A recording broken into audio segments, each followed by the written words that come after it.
April 14. புனித valerian, திபுர்சியஸ், மேக்சிமுஸ். ரோமை நாட்டில் கிபி 177ஆம் ஆண்டு பிறந்த வலேரியன் செல்வச் செழிப்பும் இறைபக்தியும் நிறைந்த செசிலியாவினை திருமணம் செய்து கொண்டு இல்லற வாழ்வினை தொடங்கினார்.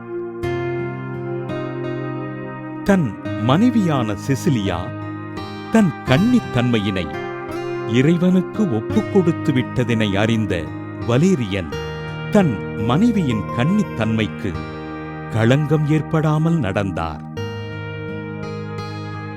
ஆண்டவர் இயேசுவைப் பற்றியும் அவரது பாடுகளைப் பற்றியும் தன் மனைவியின் மூலம் அறிந்து கொண்ட வலேரியன் தானும் தன் கன்னிமையினை இறைவனுக்கு அர்ப்பணித்து திருமுழுக்கு பெற்றார்.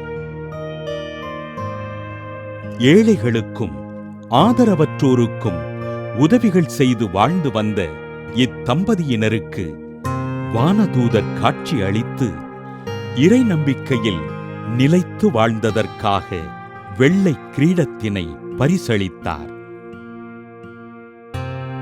வலேரியன் செசிலியா தம்பதியினரின் வாழ்வின் முறைகளை கண்ணுற்ற பலர் ஆண்டவரை ஏற்றுக்கொண்டு திருமுழுக்கு பெற வலேரியன் சகோதரர் திபுர்சியஸ் திருமுழுக்கு பெற்று இவர்களோடு இணைந்து இறைபணிகள் செய்தார்.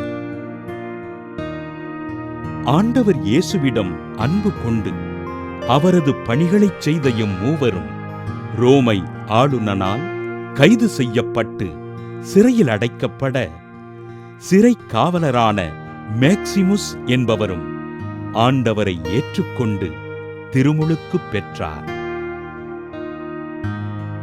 ரோமை ஆளுநன் வழிபட்ட தெய்வங்களை வணங்க மறுத்ததற்காக வலேரியன், திபுர்சியஸ், மேக்சிமுஸ் மூவரும் கிபி 229ஆம் ஆண்டு ரோமை ஆளுநனின் உத்தரவின்படி கண்டம் துண்டமாக வெட்டப்பட்டு கொலை செய்யப்பட செசிலியா கழுத்தறுக்கப்பட்டு கொலை செய்யப்பட்டார்.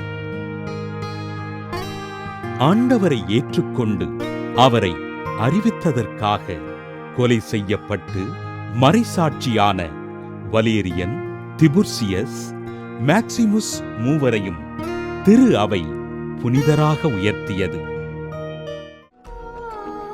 புனிதர்கள் வலேரியன், திபுர்சியஸ், மேக்சிமுஸ் திருவிழாவினை கொண்டாடுகின்ற நாம் இன்று கிறிஸ்தவர்கள் என்பதற்காக துன்புறுத்தப்படுகின்ற மக்களுக்காகவும் அவர்களின் பாதுகாப்பிற்காகவும் ஆண்டவரிடம் ஜெபிப்போம்.